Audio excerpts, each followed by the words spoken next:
All right, welcome to Postcast Fish Talk. We are here with episode 2. I am Rachael Post. I'm Brian Post.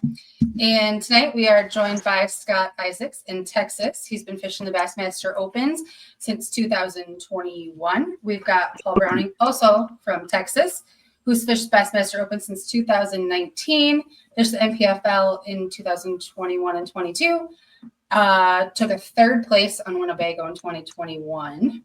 And we've got John Soukup from Oklahoma, Bassmaster Open since 2022, where he qualified for the Elites, where he fished in 2023 and 24. Also fished the NPFL in 21, 22, and 24. With first place in the inaugural event in 2021 on Eufaula, Alabama, and a first place in 2021 on Harris Chain. So welcome, guys. Good to be here. Hey, we've got quite the spread across the country. I don't know what it is in Oklahoma, but we're supposed to get 3 to 5 inches of snow, and we're ice fishing. And I don't think the rest of you guys are, so I'm definitely jealous about that. That my boat's currently a coat rack, got some blueprints, ice fishing coat, hunting coat, gun.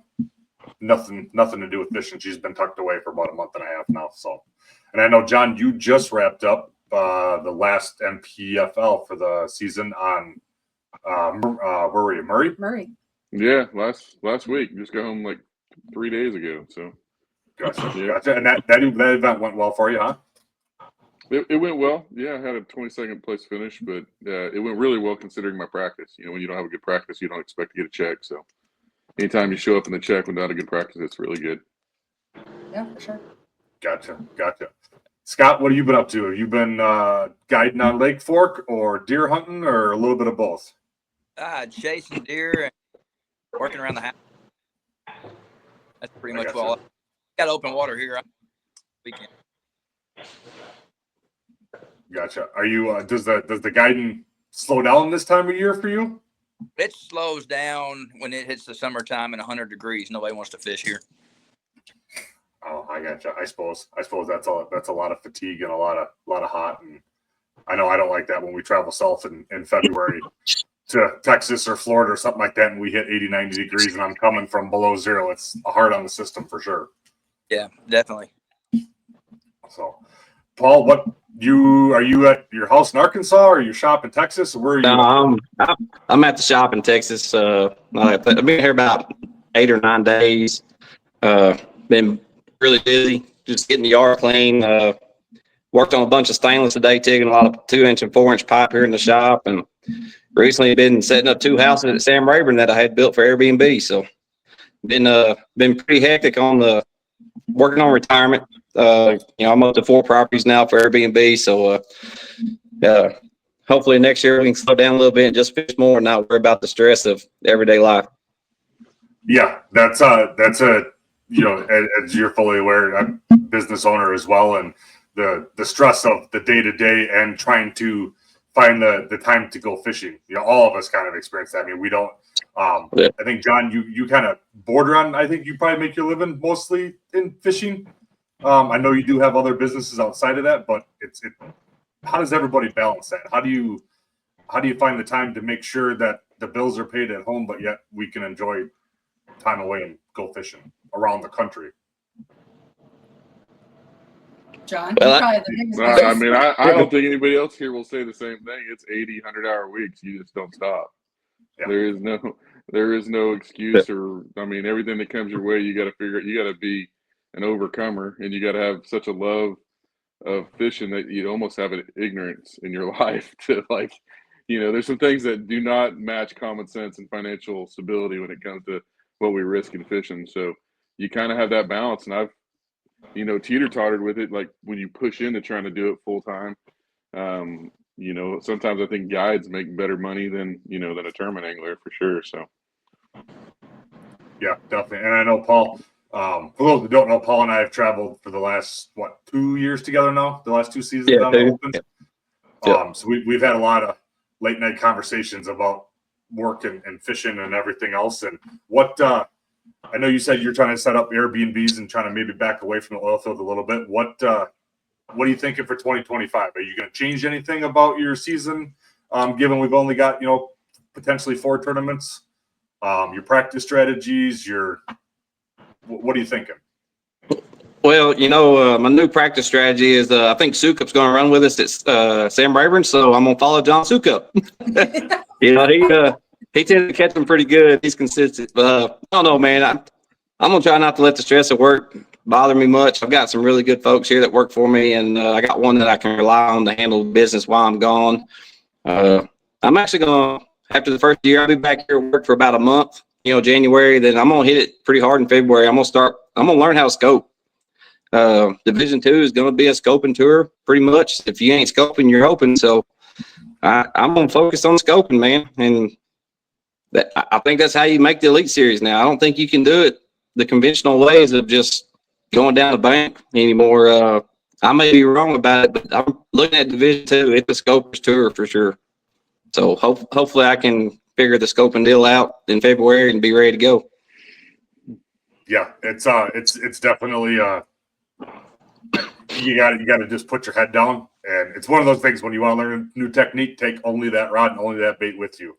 And I think to get good at scoping, I think that's definitely one of the ways to do that is just put your head down, to go out there to practice in your free time and just keep going until something clicks. I'm definitely a hands-on person. I can talk to everybody under the sun about it, but if I can do it and see it firsthand, then I can generally pick it up a lot quicker. So, what do you think, Scott? What's your plan for 2025? What's your strategy and outlook? Yeah, I go fishing. I is scoping. It's in the first 3. I think it's Leach. I think Leach could be play. Honestly, Yeah, I can see that with Leach, and I don't have any experience on Rayburn or Texas for that matter in the spring. I've only been there a few times in the fall. Is the rattle trap and chatterbait bite in the grass still as legendary as it once was? Anybody know? it's still there, but Rayburn. The bad thing is somebody can go out and have a 40-pound bag one day and then 10-pound. Yeah. I'm trying to do days in a row, 5 pounds. Is, the key. Sure. We're having a little bit of glitchiness on your end there, Scott. We catch about every other word. I'm way out in the sticks. He said he wanted a double cheeseburger, ketchup, and pickles only with a Sprite.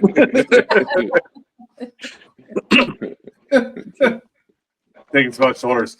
John, I think you and I talked. You've had a little bit of experience on Rayburn in the spring. What do you think for the February tournament? Yeah, I think it's gonna. First of all, I hear from rumor that there's not much grass, so that's going to be hard to find. But even if there's a patch of grass, there'll be bass around it. So I just don't know if there'll be 100 boats around that same patch of grass or not. But other than that, I've been there beginning of March and seen beds that were a month old. So I know that there's spawning that goes on in February if things are temperatures are right. So there could be for sure. I would imagine there's going to be groups of pre-spawners staged up, nice and fat and healthy, like ready to go. There's going to be some small males that are moved up really, really shallow. And then you probably still have your older winter schools that just haven't decided to move up, the ones that will move up in March. So I'm going to imagine that those are going to be groups of fish that we're going to be playing with, and it's just going to be a matter of finding out which ones bite and which ones weigh the best, Gotcha. Yeah, I'm looking forward to it. Like I said, I've been there a couple times in the fall, and it was the first one went pretty well. I absolutely knew nothing, and actually on that one, that was 2020 when Paul and I first met. We'd met the tournament prior to that one in the lock in Arkansas, and then I ran into him like second or third day of practice, and I'm like, dude, like I'm struggling bad, and he goes, hey, you got to go fish brush piles. I'm like, oh, all right. I didn't know what brush pile was, per se down there, how they do them with the willow tops and everything, and started scanning around the co-angler that was practicing with me and stuff, and we kind of found some and caught a couple fish, and we had caught one like 3.5 pounder in practice on a brush pile. I'm like, well, that's where I'm starting at, and I caught 2 6.5s off the first one and a couple more good ones, and had a really good day one, and just basically rolled that to the end. So it kind of kind of got lucky on that one. So, but I would like to go there and not fish brush piles, honestly. I don't mind fishing brush piles, but I would love to be on a trap bite. I love a trap bite. We got in Wisconsin, we don't get it till about second week of May, but it's lights out up here. It's a lot of fun.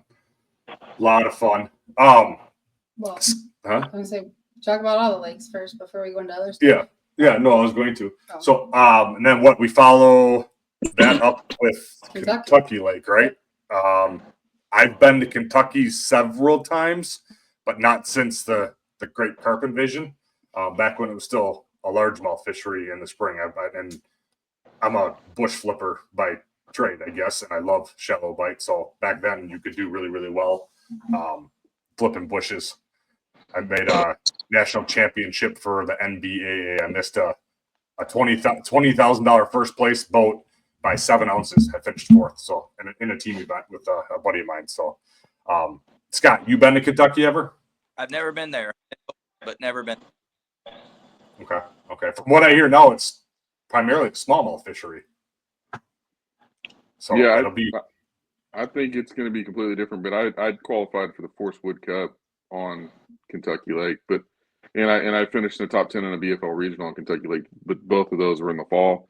Both of those were as the carp invasion were occurring. So I mean, literally, I had top 10 at BFL regional with I think less than 10 pounds a day. It was just horrible. Like if you caught a limit, you were doing amazing. So it's going to be, for me, it's going to be, I mean, I know the body and the way it lays out, but I think it's going to behave like a completely different fishery than what I'm used to. Right. Paul, you were there, what was that, a couple, 3 years ago for a Yeah, championship? it's the ABA 150 solo championship there, and practice was decent. I catch like 10, 12 pounds a day, pretty decent. But the day of the tournament, it just completely changed, and I kind of figured out the smallmouth deal, and I figured it out too late. But I really think the tournament for Kentucky will be won with smallmouth. I have no doubt. That place has really come around. Everybody I've talked to and the few folks that I know that's been there, it's smallmouth will be the deal. I'm a Carolina rig and a rock crawler and scope when I can. There you go. There, I know Kyle, that we all know, that traveled with us 2 years ago. He was just there for the team championship. the Bassmaster Team Championship. They were there first week of December, and it took 20. I think leading after 2 days was like 21 pounds a day or something like that, and it was pretty much all smallies. So he actually did have some. He caught some good largemouth too, though. He said so. I guess the lake's just coming back. It sounds like so, which is good to see. What about Norfolk? North Fork. Norfolk? Oh, Yeah, you got it now. Have you ever been there, Paul? That's in your neck of the woods. No, it's only like two hours from the house, and I have never seen the lake. Wow. I thought that's why Paul was rooming with us. I thought that was his contribution. I'm sorry, man. I don't know what to tell you. I'm gonna go practice there just because it's so close to my house in Arkansas. But I haven't. I'm just as green as y'all are, pretty much, on that lake. So, I mean, I think it'll be a cranking deal. I really think you can go down the bank with those square bill and catch free spawners. First and secondary points. I think it's gonna be the deal. So, I don't think they'll be on beds quite yet. Arkansas usually tends to have a lot colder weather. February and March. I don't know why it just seems to later and later every year. I wish they'd move duck season to February and March, but the fishing is usually getting pretty good. It just depends on the winter. Yeah. I've kind of heard mixed. I've heard a couple people say like, "Oh, that's like a Arkansas's hidden gem, and the top half of the field is really going to catch them." And then I've heard other people like, "Yeah, you catch a limit, you're doing something." So I don't really know. I haven't done any research on that lake yet. So what I have heard with that many boats is going to fish really small. Yeah, because it's only 22,000 acres, I think. Yeah, it's not very big. So yeah, it's going to fish small. I'm glad we did go to 3 days of practice instead of 5. It'll help that lake a little bit. You're not going to beat up on them too much. Yeah. 3 days of practice is awesome. I'm definitely all on board for that. You ever been that neck of the woods, Scott? I've never been there. I know Bass Cat there. Yep. Yeah. Gotcha. And then after that one, we head back to Leech, which 3 of us in the thing here were there last year. I'm a huge fan of Elites just because they're so aggressive. They're fat. They live so stinking shallow up there. But apparently, you got to play with the smallmouth offshore in order to win the tournament. It looks like, which I kind of knew that going into this year, but I really got roped into some really nice largemouth on a swim jig bite. But that didn't last. That weather change, that day off with the wind, whatever it did, it didn't last. The pressure. Well, one of the things we really haven't talked about is the fact that you only have to end up in the top 50 to go onto the EQs. Yeah. And so that's going to probably change your or should affect your strategy a lot. I mean, we talk a lot about like how to swing for the fence and win these top 10 them, but you're not going to have the top 10. I mean, if your goal is just to make it to the EQs, then, I don't know. I'm guessing just like a top 50 finish on each one of these will, on average, would probably get you that top 50 points. Yeah. Yeah, I was talking with Chris Kingery from 44 last night or the other night, and he said, I'm not sure how he did it or where he came up with it, but he said he did the math and you had to finish 71st or above in the 4 tournaments with the way it would shake out in order to come up with a 50th place finish. So, and I guess they did too. We're at a 250 boat field now too. When it's full. Scott just said that you could sign up for him still. You do, can you? Oh. You're all in and registered, aren't you, Scott, for Division 2? Yeah, I'm in. Okay. I thought you were. Oh, what was that? I said I already registered. I didn't know it went to 250 boats though. Yeah, that's what the rumor. That's what the rumor is. That's what Craig, because it sounded like the payout on the webpage was up to 200. The payout's based on 230 boats now. So, but which, most of those lakes can handle that. But like Paul said, Norfolk's going to be it's going to be rubbing and racing on that one. Yeah, it's going to be tough. Yeah. I mean, I think go ahead, Rachel. Well, do they not do a lot of big tournaments there that you've never fished there? Well, or like Scott said, they have the Basscat Owner's Tournament Trail there, Owner's Tournament there, and I think they have like 300 or 400 boats in it. It's a bunch, and I mean, there's still guys that catch them, but I don't know if the guys are the caliber of what I've seen in the Opens in the last couple of years, which has been phenomenal. That place is going to get beat on pretty hard. And you look at what MLF has done, and the guys that are coming from over there to fish the Opens and make it back to Bass as well. I think this year's going to be even tougher than it was last year to qualify to fish the EQs. Yeah, there's a lot of talent from what I've seen from different releases of who's coming where and who's doing what. Yeah, there's definitely a lot of talent. Yeah. A lot of talent. well, what are your thoughts, guys, on the whole new Opens layout as far as the 2 divisions of 4 and then the top 50 qualifying from each to go on to the EQs? Thoughts? You like it? You don't like it? I like it. I'll just put that out there. Yeah. I've got reasons. I mean, I think that it's a hard fall to make it all the way to the elites and then put as much money and investment as you put into it and then get cut.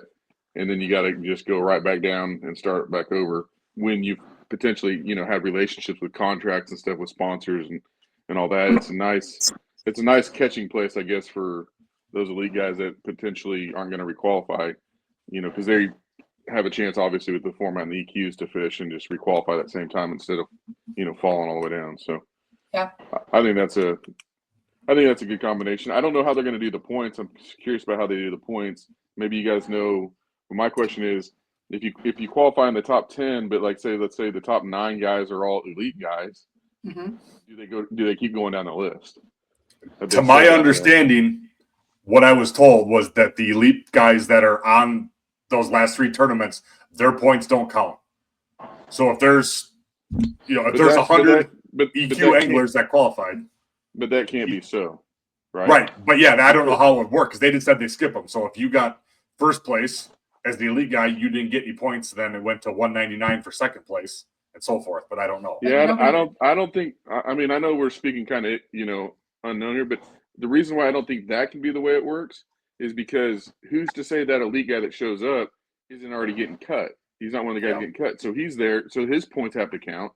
You know what I mean? Yeah. So the points have to count. The question is, which is going to mix things up, man. I mean, there could be 10 elite guys between me and Paul, in the standings, and Mm-hmm. they'll really push the points. But my question is, let's say the top 9 are elite guys that have already qualified. Are they going to go? I'm guessing they're going to go down the list like they have in the past, but I don't know the answer yet to that. Right. Yeah, I would say that they would. I would definitely hope that they would. Right. Definitely. Yeah, because at that point, I mean, I'm not an elite angler by no means. I don't have the time to go fish competitively like them guys do. You know, if I get the chance to make it and I go, I'm going to go. I'm not going to turn the invite down. But them guys up there, man, I'm not at that caliber, so I'm not really too worried about being in the top 10. If it happens, it does. But I just want to do better than I did last year. That's the whole goal this year. Yeah. Yeah, I'm with you on that. I like going to 4. It's a little easier on the pocketbook. It allows us a little more time to focus on work and family things at home. But yet we still get to travel and compete against some of the best guys in the country. So I'm on board with it. I like it. I think it's a positive change. So And it gives you the option too, right? Let's say you have a decent season, but life's going on and business is going on, kids, everything we got going on, and you just don't want to or can't do the EQs. You're not contractually obligated to just have to fish them. So it gives us some freedom to make a decision. Yep. Well, and with Division 2, you got your whole summer to yourself. I mean, we don't have nothing after is it April, the last one? No, all the way to September. But we got August. Yeah. But I mean, we got our summer to fish other stuff. I'm gonna fish the Nichols Team Trail in Oklahoma with Dale Hightower this year, and I'm looking forward to that more than the EQ stuff or the Opens, honestly, just to go fish a team trail with somebody. So it opens up more doors to go fish other tournaments for sure. Right. And I think, Paul and I, like I said, we've traveled together, and we've both been last year we were both on the struggle bus big time. We were almost dead even in points. And it's just, I think my mindset, like Paul said, with having the summer open and the thing, I can go home, I can fish against the guys I know on familiar waters, maybe get some of my confidence back, get the mojo flowing so I can make good decisions, game time decisions. And yeah, I'm looking forward to it. I think it's a positive. Have they posted the dates? Oh, go ahead, Scott. Full-time job, a chance to go fish for what he dreams. Yeah. Well, yeah, it makes it easier to do. It makes it easier to do both. I know there are a handful of guys that are doing all 8 and doing both divisions, but those are guys that are hardcore committed, I think, to being on tournaments and less likely to be doing a job at home. I'm with Paul. I just want to do better than I did last year. I want to have fun. I want to enjoy it. And if it works out that I got the shot to move on, well, then we'll cross that bridge when we get there. Yep. Have they posted the dates for the EQ tournaments? Just the dates. Have they posted that yet? Nope. See, I would like to know just the dates so I can plan around that. We're looking at vacations, going on a cruise, and I mean, you can't plan nothing after August. So you have to do it between the 3rd and 4th tournament for this Division 2 if you're going to plan anything. So I would like to know the dates after August for the last 3. Yeah, I'd heard. It said early 2025, didn't they? Is when they would release the dates. I don't know if we'll get the lakes, but. Oh, I hadn't heard any of that. Oh, I thought it said somewhere early 2025. I'm not in the Facebook group. John, you heard anything? No, I haven't. And I've got that MPFL championship that I qualified for. That's going to be all the way in October, and I'm just like, my gut feeling's like, here we go. They're going to be on top of each other. Oh no. Yeah. But Well, what'll happen is you'll be able to make the championship, but you'll be I don't remember where y'all's championship is, but your EQ tournament will be 15 hours, 16 hours away from where you need to be at, and it's the very next day. So it'll be tough. Yeah. If you make both of them, I'll be at the second one with the boat and trailer ready for you to go. You just fly over there, and then I'll fly and get your rig, and we'll swap while you're practicing. Man, that's how my last 2 years have been. I've fished 2 tours for the last 4 years, 15 to 17 national events, and I'm actually looking to do a little bit of a break this year. I think that you talked about, Paul, like getting better at your skills and stuff. Yes, tournament competition makes you. It brings out what you're not good at, but honestly, I don't think it's the best time to learn. I think the best time I've ever had my growth of fishing is when I just had a lot of free time for, when free time was associated with inside the fishing industry but there wasn't like this, I have to catch fish for a tournament today. I might go shoot for a video, but I had a lot of time to train and learn. And I'm kind of looking forward to that personally myself again, is just kind of get retuned back into some of the things that I need to work on myself, skill sets. But Kentucky Lake, I was going to say, the first, my daughter's is going to be my daughter's quinceanera. So like we're having this huge family get together. And I think the next day is like first day of practice in Kentucky Lake. So my wife were just talking about it. We're like, what am I doing? Am I driving through the night after a big party? So we don't even know. I might miss the first day of practice. I don't know exactly, but can't miss that, No, you can't miss that. No, you'd be in the doghouse for years to come. And that's just far more important than a day of practice on Kentucky for sure. Well, if he fished 15, 17 national events for last year or whatever, or this year, he's probably on thin ice already. I would not push it. Oh man, it's a lot easier when the bank account's going up. It's not as good when the bank account's going down on the fishing tournament. Yeah. Yeah, I've not a hardcore tournament, but a good friend of mine that we grew up together, and he's an engineer. And when he out of college, I had a bass boat already and was fishing local tournaments and stuff. And his group of professionals that he was with at his new job or whatever, and they had a big company outing up north. And he's like, "Hey, we got to go. I need you to come with me." I'm like, this isn't my crowd of people. He's like, "I know, but you got a boat." Man, we were like celebrities. They bought us lunch. They bought us dinner every day, all the drinks. We would just rotate them out of the back of the boat. We were just catching bass, pike, whatever bit. And then they had this like weird tournament structure. Everybody threw $50 in a pot. Well, we won like every single category there was because they had like length and different things, to the point that my buddy was so mad at me because we won them all that he made us go put $250 on the bar tab so that we wouldn't look like we were just taking all their money. But the next year, a month prior to it, they were calling and wanting to know what baits to buy and what they were supposed to get was hot bait this year and stuff like that. It was a lot of fun. Like the third year in, I went knowing that I had enough gas money to get there. It was about 4 hours north, but I had to win enough to get home because I didn't have any money. So it worked out all right, though. We made it. So, Scott, I hear you were talking about the Norfolk and the Bass Cat Owners Tournament. I hear you got a new boat, but you went a different route. What'd you get? I got. What did he say? I don't know. He broke up again. A Phoenix. A Phoenix? Which one did you get? 720. 721. Nice. Is that the regular 721 or the new XL? It's the new XL. Very cool. I've heard a lot of people talking about that boat. It's comfortable to fish out of, and it's a rocket ship. So, and I know, Paul, you run a Phoenix, and you're very happy with the one you have. Yeah, it's just I really didn't get sold if anybody's looking for a Phoenix. It's 23 921 PHX. But I love the boat, man. I just fishing the opens and stuff, you want to make sure you have something that you can count on every time you fire up. And that Phoenix ain't let me down. And my next boat's going to be a Phoenix again. So I've actually been looking at one. I got to get mine sold first. But yeah, I love my Phoenix.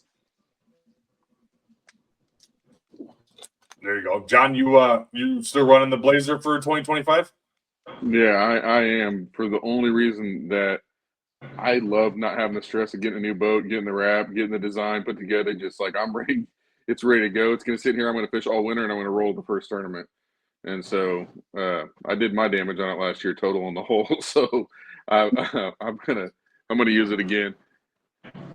So you hit a what was that? Toledo Bend. You hit that stump? No, it was on Fork. Yeah, it was on Fork. Okay.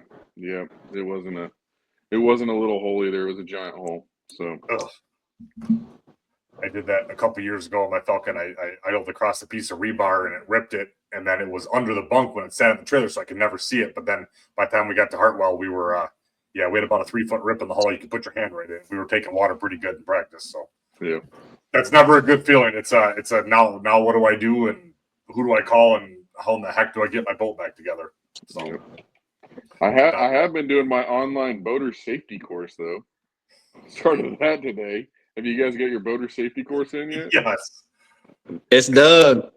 Dude, half of those questions, like I mean, she did most of it online, and I was sitting there with her, and she asked me a question. I'm like, I have no idea if that could. Well, and then like we had to have one that was, what do you call it, certified for bass. But But yet Wisconsin's wasn't, so we had to do. I don't even know what did you find? I forget what it was called.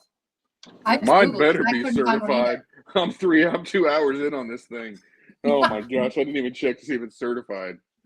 Yeah, you better make sure. Most of the man. southern states were, for whatever reason, like Okay. Wisconsin wasn't, Illinois wasn't, Minnesota wasn't, because I just went to the state ones because a lot of those are free, and ours were not. Yeah, and then like the last 10 questions were based on Wisconsin's border safety laws, and I got like 6 of the 10 wrong. I'm like, that's not the right. It wasn't even correct. They're like, oh, it's 100 feet from shore for slowing awake. I'm like, no, state law is 200. Like you can look it up in the book. No, they had it at 100, so I got it wrong. So, but we got. It's a good thing there's a retake and a retake. Yeah, we got what 93% on it or something like that. It's pretty crazy. Scott, did you take? Go ahead. Oh, I just asked if Scott took his yet. Yeah, I got mine. I got mine.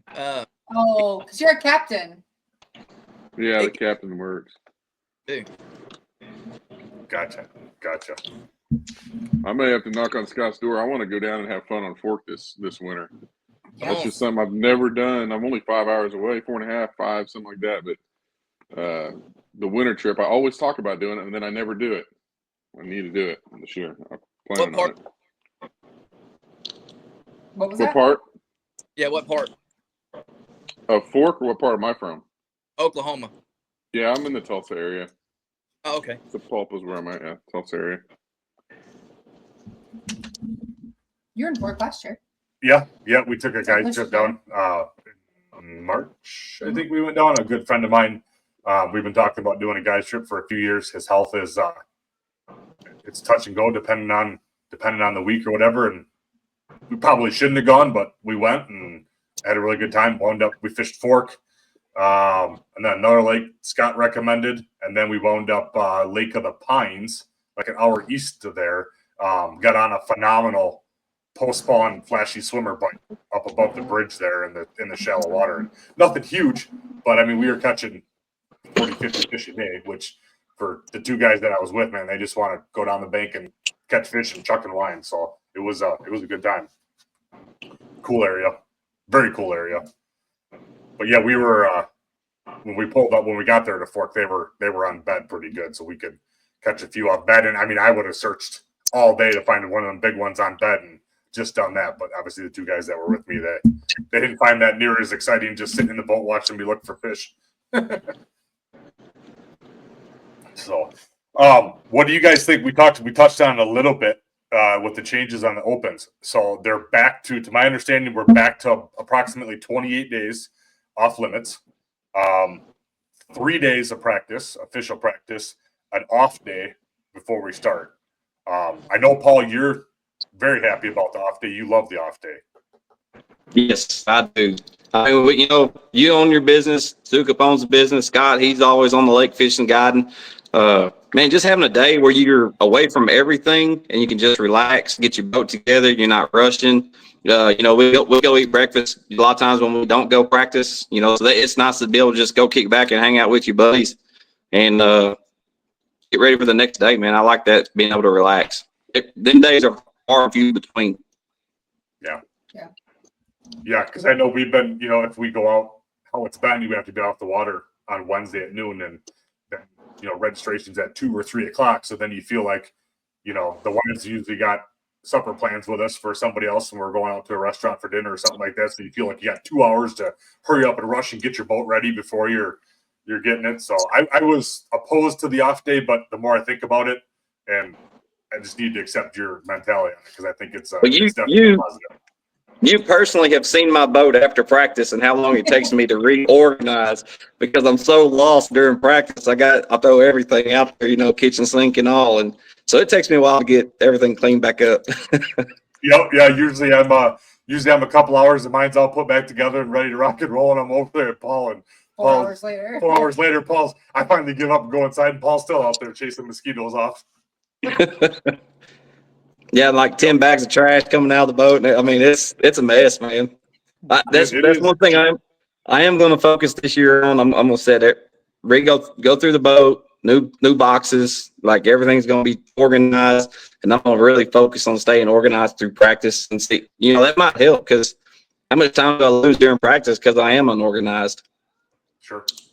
Yeah, and now we don't have 5 days now, but now we've got 3 days, so we're going to have to, probably be a little more aggressive. We're usually, we're there pretty early in the morning. I mean, it's usually sun's coming up or only been up for a few minutes when we're there, but we're definitely not one of the first ones to the launch.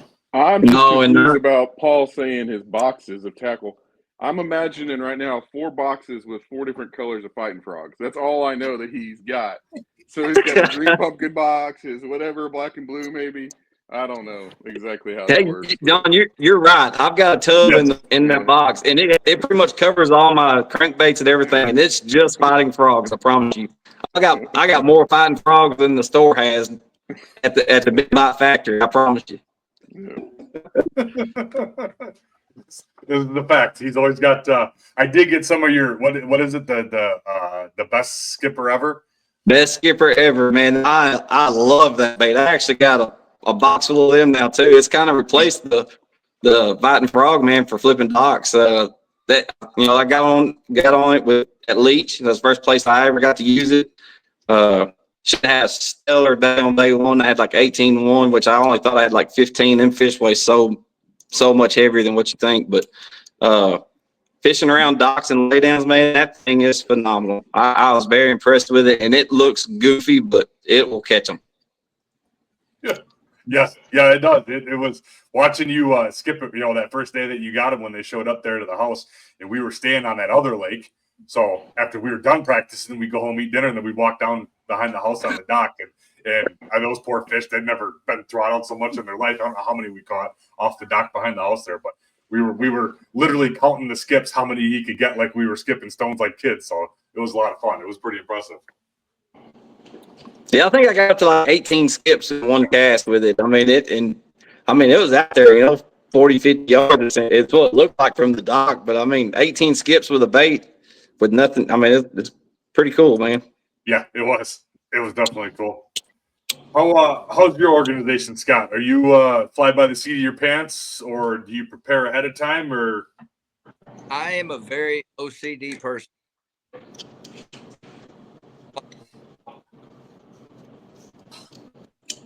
oh, I only got part of that. I heard that I'm a very OCD person, and then you broke up.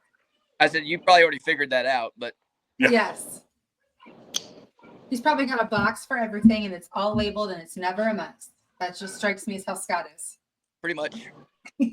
Mine, I'm kind of in between you and Paul, I would say. Like, I suppose we've got 5 months of frozen up here, so my boat's just in the shop, and my shop is heated with my offices and stuff. So I'll go out and tinker in a box or two, and then I'll have a wild idea, and then I'll change all my organization completely for the year, and then half of it back, and then so I usually get about 3/4 of the way through reorganizing everything, and then I realize, crap, it's February, we got to go fishing again, and I'm kind of ready, kind of. So, but I'm gonna change up a couple things this year. Maybe not bring quite as much with me, so maybe I get a little better fuel mileage because I kind of have everything in the kitchen sink with me. He has a store in the back of his truck, guys. I'm telling you, if you need something, he's got it. I promise you. I don't even have room for a suitcase because he's got so much stuff. Yeah, this is true. So my question is, you have organization. Do you guys switch the way you organize, the totes you use, the organization systems? Do you change that out every year? Because every year he tries something different. He's had the Planos. He's had what are you on now? The Busby. He He's on Buzzards, yeah. He had the clear plastic ones before the Plano. The Every year, money bags, and then he has to buy a whole crap load, all new, because everything gets scrapped and he starts over. There's still probably 200 different size Ziploc bags in my shop because that was like 3 years ago. Oh, the money bags. You went through the money bags. I still got but I was on the giant Ziploc bags for a while, and yeah, there's tons of them. So I went and bought every one in the store had. What's your organization of choice, John? I've definitely done the whole winter change new boxes out, but over the last, and when I'm fishing the best, I think over the last couple decades at different times. Even if I do have a lot, the more simple I am with it, the better I seem to do. I keep the same basic setup in my boat of how I have things organized. Now, depending on what's going on, and then my truck is my backup, and then in my shop is my backup for my backup. So like my house is full of tackle, my truck is full of tackle, and I try to keep as minimal in my boat as possible, but like something of everything at least is there just in case. And then my backup's in my truck. So like if all of a sudden we go and I'm not going to need spoons, there's something heavy, right? So I'll pull my big spoon box out, but I'll keep a micro spoon box where I always have at least one or two of the ones that I would use, you know. So then they'll go in my truck, but when they come back, they go in the exact same spot. And before a tournament day, that's one of the reasons I like the off day. I will go through all my stuff and at least touch everything. It comes out, it goes back in its place. I'll mentally think about how I use that. I maybe even visualize catching a fish on it a certain way. But, you know, that way I'm always in tune with it. I hate changing anything up because when I'm fishing and I'm in a hurry, I want to be able to grab whatever I want without even thinking. You know what I mean? Like a pit crew, just in and out and back to fishing. And my wife was joking when I was reading the questions that were coming our way when you sent that text message. She was like, I know how you prepare. You take over my garage 3 days before the tournament. You kick the vehicle out, and I do. I set 5 or 6 tables out. I pull everything out of the boat, and I got everything that's in my boat goes on one section. Then my backup's on another section, and I'll go through everything. And I got a certain way of pulling it all together. And it'll take me 2 or 3 days to go through everything and to get it back in the boat the right way. And you know, my rods are already rigged and pretty much ready to go. So when it comes to fishing stuff, I'm probably more on the anal side, I would assume.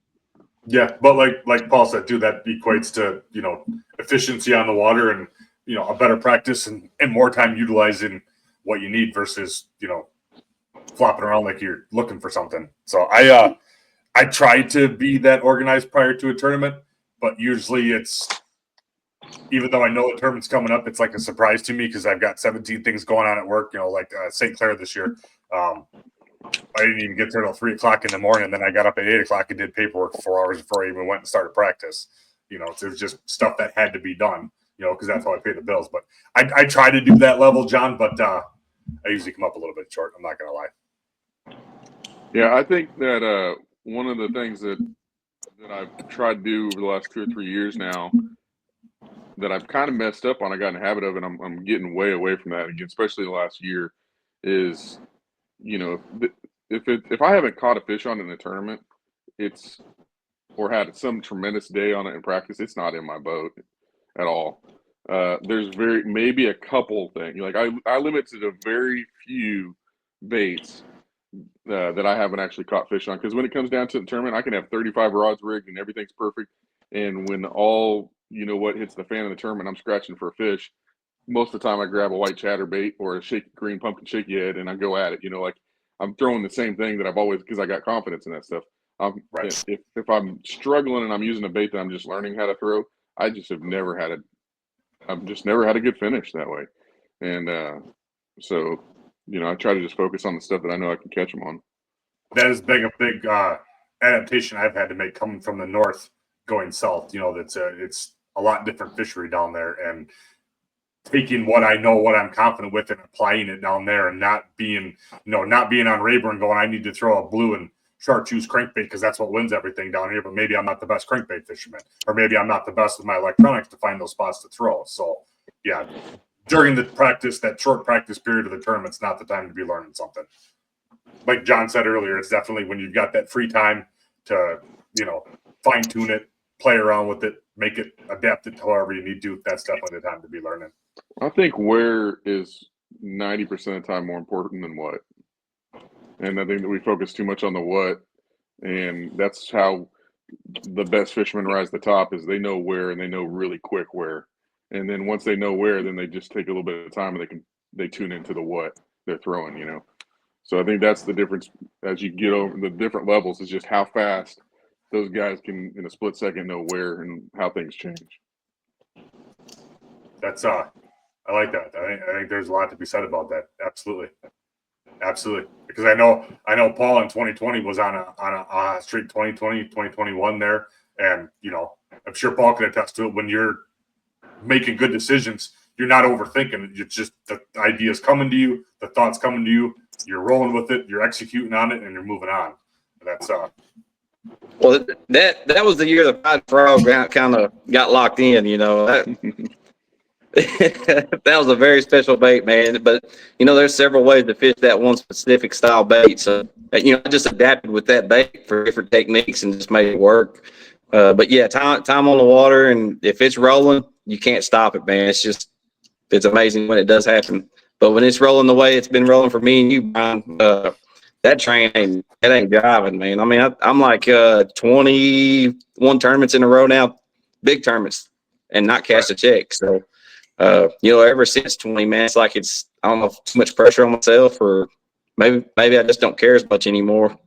I don't know what it is, but I don't know. I don't think it's your care, because I mean the level of creativity that I have seen out of you in the last 2 years on practicing and applying different techniques, how to practice, what you think you're going to try. Like, hey, I did this the last tournament. It didn't work. Like Logan Martin, right? You're like, dude, I'm forcing myself to idle all day. And you went and took every rod, everything out of your boat, and you idled all day. Like, I can't do it for longer than 2 hours. I can't sit still that long. I can promise you, I got more waypoints on that lake than Jordan Ania does. I've got every piece of wood and every rock and road and bridge and culvert marked on that lake from one end to the other. Well, how about Mississippi? He sat there at the dining room table on the Mississippi River making them dice. Yeah. With his little needle, right? Making his little dice weights. I ain't caught fish on them things yet. I think that's the goofiest thing ever. But hey, I was watching something. Tried. And Smith Lake has freshwater jellyfish over in Alabama. And if you look at a jellyfish and you look at that rubber dice, man, it's spot on, man. And you can't tell me them spots ain't eating a jellyfish. We've my buddy Caleb that owns Field of Pain Bait and Tackle there in Virginia sent me a video today of a new bait coming from Japan. He's like, hey, I can get you some of these if you want some. He's like, what do you think? And it looked like the Finding Nemo and the little pink jellyfish, or the little pink squid that inks when the kids are playing in the playground or whatever. I'm like, he's like, what do you think? I'm like, it looks like a little squid. I'm like, I don't even know. I'm like, smallmouth will probably eat it because it's pink, but I'm not really sure what to make of that.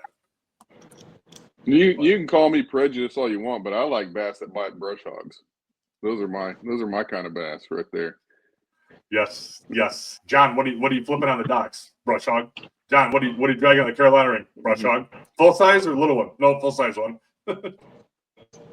Yeah. Yeah, John don't fish for keepers. He fishes for 5+ pounders everywhere he goes. I mean, look at his success he's had. I mean, he catches big fish all the time. He does well. So, little bait catch little fish.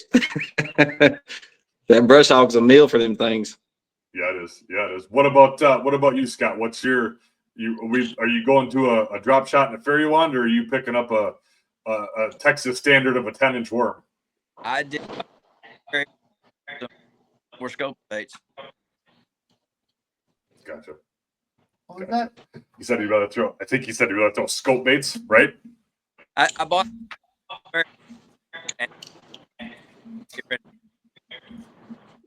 I'm sorry, Scott. Did anybody catch that? Nope. You go walk outside. Or... stand on your head and hold the computer like this. Maybe it'll. The foil hat. Yeah, there you go. Wait, got 2 bars. Oh, yes, keep walking. Stop! Don't move. You got 2 bars. Don't move. How about that? Now I can hear you. I can hear you now. Yeah. I said I went and bought me some extra fairy wands and got some more scoping baits just to play the game. Yeah, John, go ahead, Brian. I'll say I've got a bag of scoping baits as well, as much as I don't want to, but definitely got them.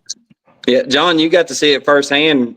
Fishing the Elite Series with the scoping stuff. I mean, is it taking over the fishing world, or it's conventional way of fishing going to come back? No, it's taking over. I mean, it's 90%. There's a lot of elite guys that all they did last year. I mean, 90% of the time was just throw a minnow. Like it's Yeah. So it's definitely taken over. I don't know what our rules are this year. I need to look that up because I've got like 3 live scoops in my boat, not always operating, but they're different places. Like one's a backup against. But what is the rule? Are we allowed to have more than one? One only on the trolling motor? Yep. You can have 55 inches, same as the Elites. You have 55 inches of graph, one live scope transducer. It needs to be mounted on the bow of the boat. And then what do they do? I wonder what they do about ones that if you got them mounted other places, like on the back or something, like they're not going to have to, whatever, Can't like have cap them somehow. Nope, can't have them. Well, I guess if you have them for other tournaments, but you can't, we turn the Elites. I don't know if you can disconnect them, if you can block them. I don't know. Yeah, that's frustrating to have to pull. You know what I mean? Right.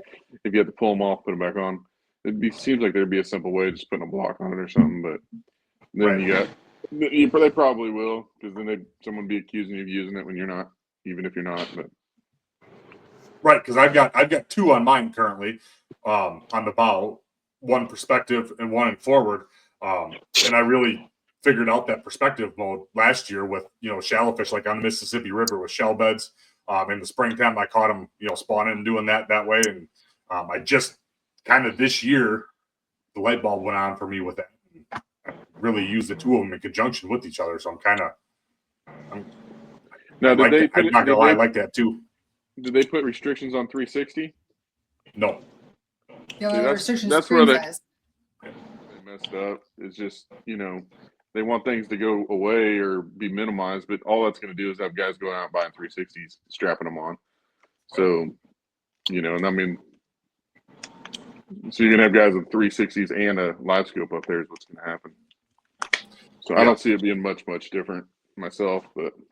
No, because that 360, if you're, watch, what was it, Brandon Polinick was at Lay last year, 2 years ago, the way he utilized that on the bluegill beds and different things and in that shallow water, how he utilized that was pretty impressive. I ran a 360 for a year, 2 years, and it worked really well. You could really dial in. My only issue was I went down the bank too fast, and by the time it would cycle, I was already past anything I would have seen on it. So I kind of like that perspective mode. It's like 360 on steroids. You still got 2 bars, Scott? Bars. We can hear him now. I know, right? All right, so I just have to have a question. And John, this will kind of play into the tournament you were just at. I just like to stir the pot a little bit here. No, we're not. I know, not the drama part of it, but when it comes to the weather and the wind, and a lot of these tournaments we've all had, right?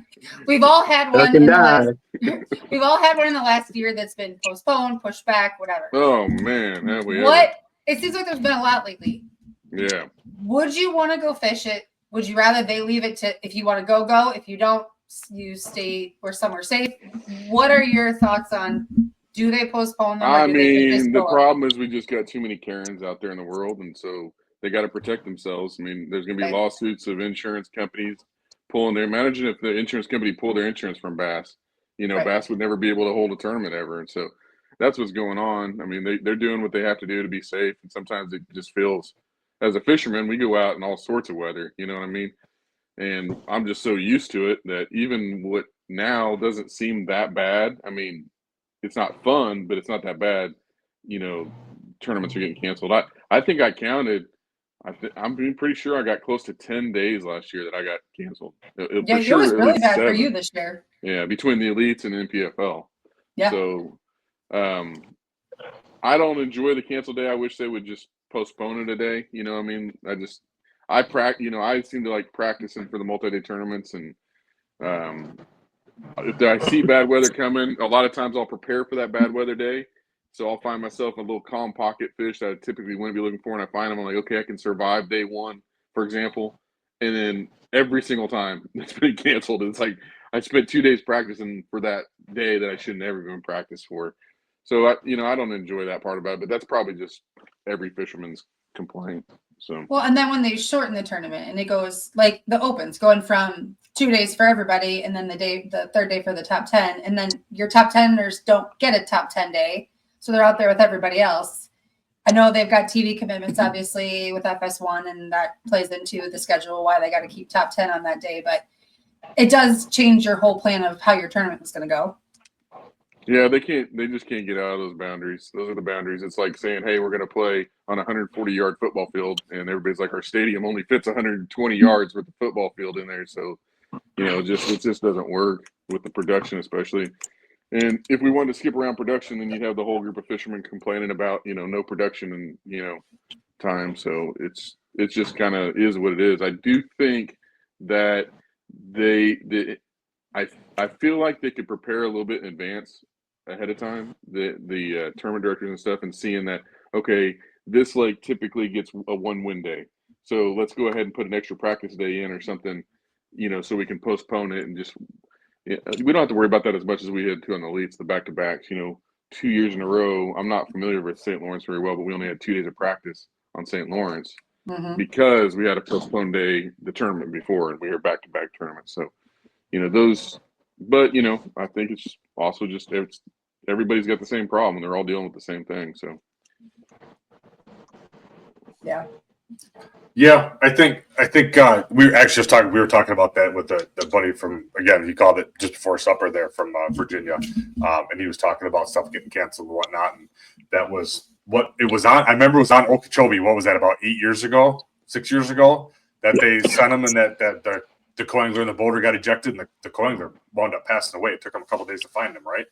right. Yeah, FLW.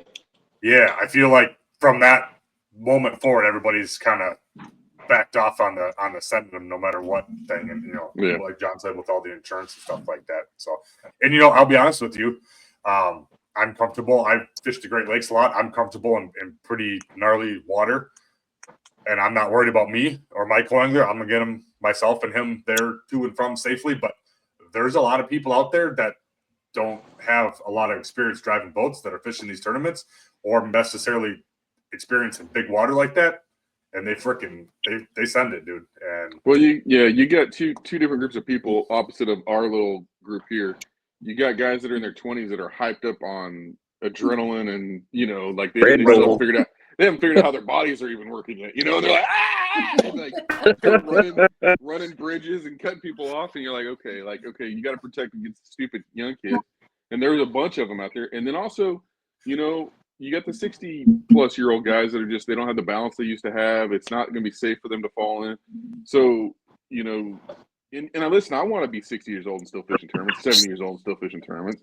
So, I mean, I think that those are the two that they're really kind of catering to protect. Yeah, that's good. But they are there are some wild ones out there. I can tell you that. Well, and ultimately, I know that there's been a lot of unhappy anglers when this has happened, and they post on social media, and everybody's got to get their 2 cents in. But ultimately, you agree the tournament director makes the call. And I guess you just have to accept the fact that you're fishing the tournament. The tournament director is there for a reason. He makes the call, and the call is what it is. And you can go rant and rave all you want on social media, but it's not going to change anything. Well, they can't predict the weather for the next day. They can't before, and then the storm too. Yeah. I postponed a project last Friday, Saturday. We were going to do, a friend of mine, we're putting a garage addition on the back of his house and re-roofing his house after the tornado damage this spring. And was going to do it Friday afternoon, Saturday morning, had the 2 crews I needed set up myself, was going to put the bags on, and 80% chance of rain Saturday, 90% chance of rain Saturday. I'm like, so I postponed it to tomorrow, and it rained, but not till like 4:00 Saturday afternoon. So I would have been more than enough time to get it done. So it's one of those things. Damned if you do and damned if you don't. So John, talk to us. You and I had a conversation, I think it was last week or a few days ago when you were on the way home from Murray. You were going to SaveMore Outdoors is going to have a booth at the Classic again.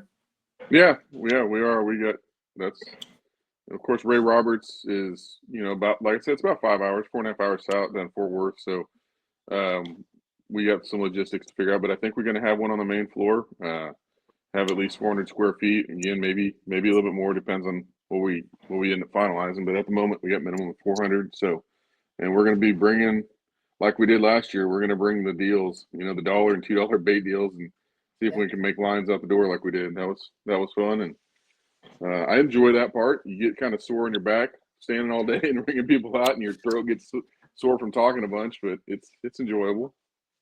It's definitely that's one of the highlights I find of this is meeting the different people and getting to, I helped you last year for the 3 days at the booth, been with ARC and with Falcon Boats and different things, and Miller Tech for the last couple of years at the Classic. And we're all fishermen at heart. We're all full of hot air and love to tell fish stories and sit around, and there's not a better place to do it. It's a lot of fun. So are you going to bring your awesome chatterbait deals and of course your hypnotoad?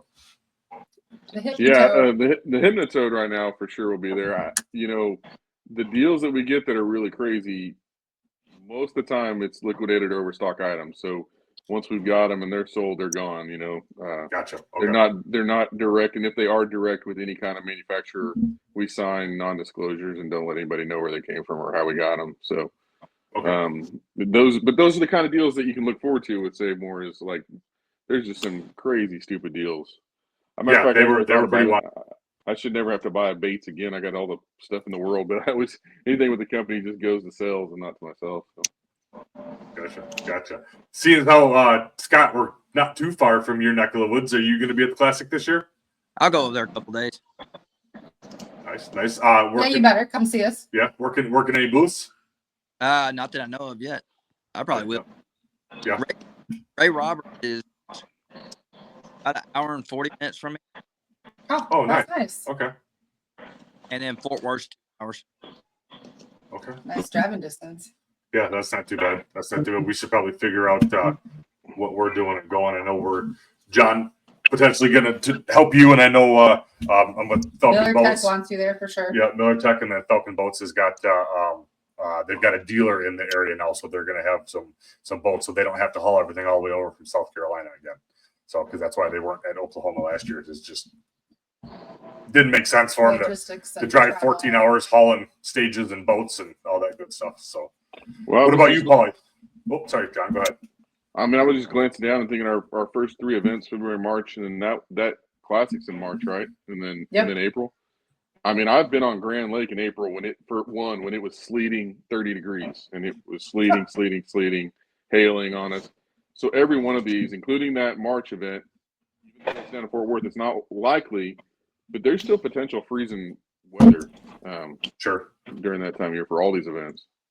Well, when we were on Ouachita, I know I say it wrong, Paul, their boats were frozen the one morning we went out. Oh, yeah. They were trying to get the rod lockers open was, yeah. Isn't that Ouachita? No, it's Ouachita. Okay. Say it with a W. Ouachita, not an O. I call it Ouachita. That's awesome. That's awesome. I think that lake kind of surprised you, Paul, because I know you said you'd been there before. It'd been a while because your granddad had a camp up there or whatever. But I think you were kind of even surprised by how well that thing turned out and how well it fished. Man, it was amazing. Like, man, to see 2 fish over 10 pounds being caught up there, like, it's rare. It's unheard of. It really opened my eyes to how well the lake fishes. Usually 12 to 13 pounds a day, you're smashing them, and 13 a day, I think barely got paid. Dude, that place fished really, really well. I knew this trap in the grass was going to be a deal. And I tried. I just couldn't make that work. I was catching all my fish on jerkbait around the grass. But to have 2 fish over 10 pounds, one was almost 11. The other one, I think, was almost 12. It's just unheard of. And I'm honestly surprised we're not going back there this year. The lake holds that many boats really well. There's a lot of places to get away from people. Clear water, deep. You can fish standing timber. You go up the river and fish in the mud if you want to. Lots of grass. It's got a lot to offer, and I was really amazed on how well the lake fished. Yeah, I would definitely sign up to go back to that lake that time of year again. Hopefully we can do without the freezing temperatures and the rain and the drizzle. But that was a cool place. Absolutely beautiful, and like you said, chock full of fish, and you could kind of pick your poison. Yeah, I think we had almost every kind of weather you could have there. When I was on the way there, I think you was a little behind me. We got to the house and there was like 2 inches of hail stacked up in the driveway. I mean, major storms. I think they had a couple tornado watches in the morning go through. And then, like you said, freezing temperatures right behind it, which is typical Arkansas weather. And I think John probably kind of has that same weather where he's at, just, severe storms, and then it's freezing cold the very next day. But yeah, I think we had every kind of weather by the end of the tournament. I don't think it got really that cold. It was pretty decent for Arkansas that time of year, but it was cold the first part of it. Cool. And miserable. Yeah, I mean, I come from the frozen north, and I did all right. But once I got wet, that one day of practice, you called me. It was like I was under a tree just trying to get out of the rain because my rain gear at the time was not adequate. It was old, and you called me. You're like, dude, it was like 1 o'clock. You're like, man, I can't take it anymore. I'm going back to the house to take a shower. And I replied with, oh, thank God you called. I'll see you at the house in 20 minutes. I'm like, I can't do this anymore. I'm like, I can't. I didn't want to be the first one, but I'm definitely right there with you. John was talking about how the 20-year-olds just rip it and go. And, back in the day, it wouldn't bother me. I'd stayed out there all day and suffered through it and paint. I'm 41. When I jump off the back of a truck, I sit down on the bed, then I get off the truck. I don't jump off the truck no more. I mean, I feel like a 60-year-old. So, that extreme weather, I don't like to be out there in it if I ain't got to. Dad always told me that I'd get that way, and I told him, you're crazy. I love the outdoors, but that miserable weather, man, once you're cold and you're freezing, it don't matter. I'm getting off the water. We're speaking of sitting down with Jerry, we're sponsoring the student build. Post Builders is sponsoring the student build. So we've got 2 high school classes from 8:30 to 10:30 in the morning, and then 1 to 3:30 in the afternoon. We do a nice, big, beautiful 1,900 square foot house start to finish, right? Got all these 17, 18-year-old kids running around. And they're 3 rungs from the ground, and they're jumping off the ladders, and they're jumping on that. And I'm the guy now where, I used to do that. Now I'm like, hey, use all the rungs. They're like, why? I'm like, because your knees are going to thank you when you're my age. I'm like, stop doing that. You're going to break something. Don't do that. No, I'm the old guy on the site now, I guess. I mean, at Logan Martin, was it? No, not Logan Martin. Where did we fish the last tournament last year? Martin Lake? Yep. Martin. Yeah, I think I tore my meniscus in my knee a little bit that last day. I was hopping around pretty bad. I couldn't hardly walk. Yeah, and all I did was just twist from the bottom of the boat to get on the front deck. I mean, it don't take but 1 second and you're out. So, that part of getting old kind of sucks. It's amazing Rick Clun's been able to do it as long as he has. Man, I hope I can fish like that for as long as he has. That's amazing. Yeah, I don't think if it needed to be lifted or couldn't be lifted, I lifted it for the last 20 years. I finally just bought a machine last year, but I'm definitely not going to make it to 70-year-olds bass fishing. That's for sure. So I'm sure Scott in his previous line of work, Scott's retired from the fire department, and we thank you for your service. And I know you've probably seen a lot of crazy injuries like that, and I know you experienced one yourself. Oh yeah. I don't miss it though. No. You don't slow down in your old age, don't you? No, I'm not. You're not old? No. It's not that we slow down. I just think we think things through a little longer before we actually do it. With age comes experience. So I think when you start getting to that age, experience kicks in. You just don't go willy nilly on everything. You think about it first. Yeah. What's that, Scott? I prefer seasoned? Yeah. Season. I like it. Well, I think we covered just about anything. Anybody else got any shout outs they need or want to holler at some sponsors, or what do you think? Give us your social media. Yeah, and let us know where to find you guys so we can follow along for the 2025 season and anything we've got coming up. John, go ahead. What you got? My things are dying. Can you still hear me? Yep, I can hear you. Okay. You can follow my stuff on SaveMore Outdoors and anything Facebook and Instagram, John Soukup Fishing Pro. I do have a YouTube. I haven't dropped any videos for about a year. The hookup with Soukup, but I've got a ton catalog of stuff that I'm gonna start dropping here probably around January and get that thing back up active and alive. But other than that, I'll be fishing the opens and at the Bassmaster Classic. People can come see us at the booth and say hi.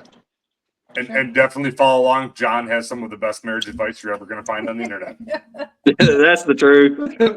That's awesome, dude. That's always a good laugh. So Been married for 21 years. It's been the best 21 years of her life.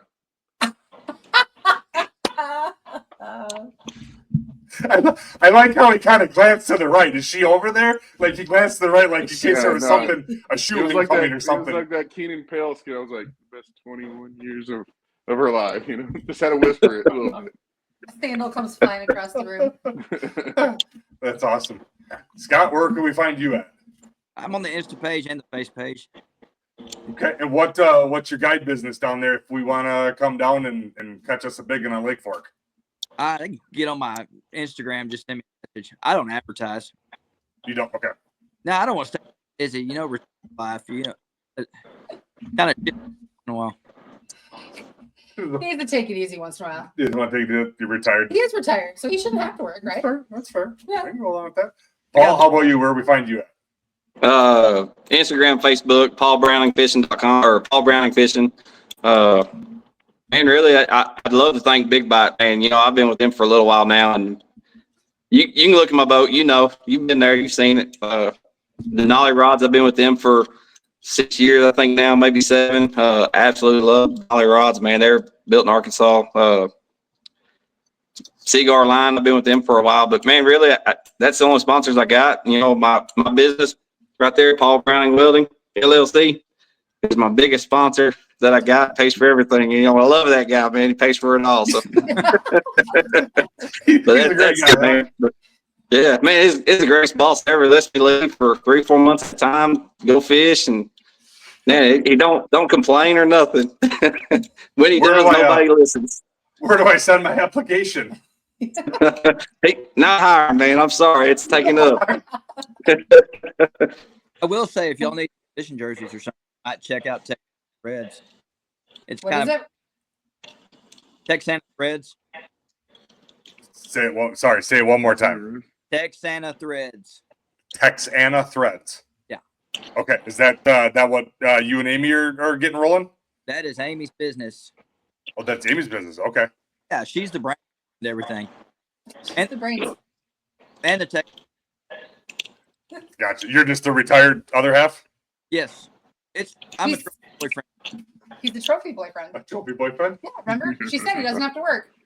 Well, dang, maybe Paul's not hiring and Amy's not adopting, but maybe I can take Scott's spot. Wait. That's all right. I'm just kidding. Love you. Speaking of our buddy Caleb in Virginia, earlier today, he's like, "Oh yeah, you're just the trophy wife." And I said, "Hey, do not call me that." He goes, "I didn't say you were a first place trophy." And I was like, "Oh." He's like, "You're one step away from a participation trophy." And I said, "Oh, this is not the route you want to go."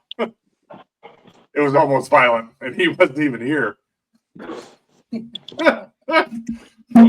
Well, guys, I really appreciate you hopping on. We'll have to get together.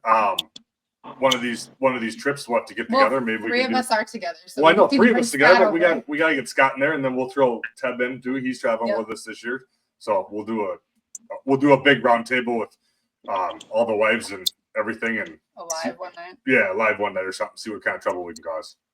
Hey, Brian, let me get a shout out real quick. Yeah.